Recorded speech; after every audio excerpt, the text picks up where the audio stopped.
श्री शिवाय नमस्तुभ्यम। नमस्ते प्रणाम। हम आशा पांडे अपना यूट्यूब चैनल पर स्वागत करतनी। आज रउआ सबके बीच बहुत ही सुंदर एक शिव चर्चा के शिव भजन सुनाओ जतनी। अच्छा लगे तो लाइक करम, शेयर करम, कमेंट में बताएं। अगर हमारा चैनल पर नया बनी तो चैनल के सब्सक्राइब जरूर कर दें।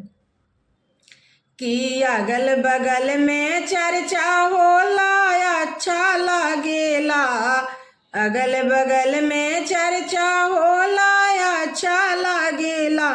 कि सासू देख अइती चर्चा में काका लागेला, कि सासू देख अइती चर्चा में काका लागेला। अगल बगल में चर्चा होला अच्छा लागेला, कि अगल बगल में चर्चा होला अच्छा लागेला। कि सासू देख अइती चर्चा में काका लागेला, कि सासू देख अइती चर्चा में काका लागेला। भंगिया लागेला हो धतुरवा लागेला, भंगिया लागेला हो धतुरवा लागेला। बहुअर देख अइनी चर्चा में इहे लागेला, हो बहू देख अइनी चर्चा में इहे लागेला।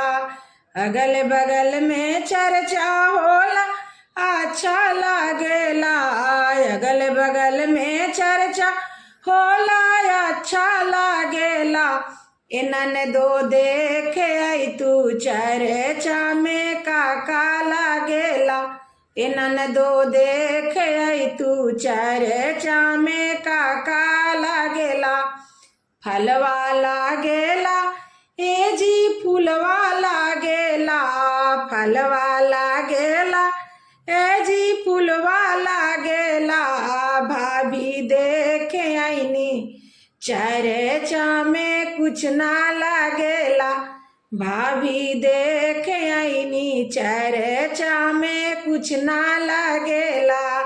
अगल बगल में चर्चा होला अच्छा लागेला, अगल बगल में चर्चा होला अच्छा लागेला। सैया देख अइती चर्चा में काका लागेला, ए सैया देख अइती चर्चा में काका लागेला।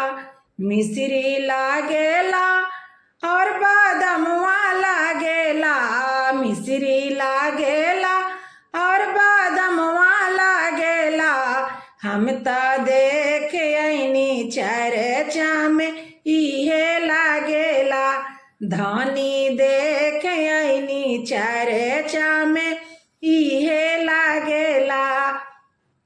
कपूरवा लागेला हो अगरबत्तिया लागेला, थलिया लागेला हो कपूरवा लागेला।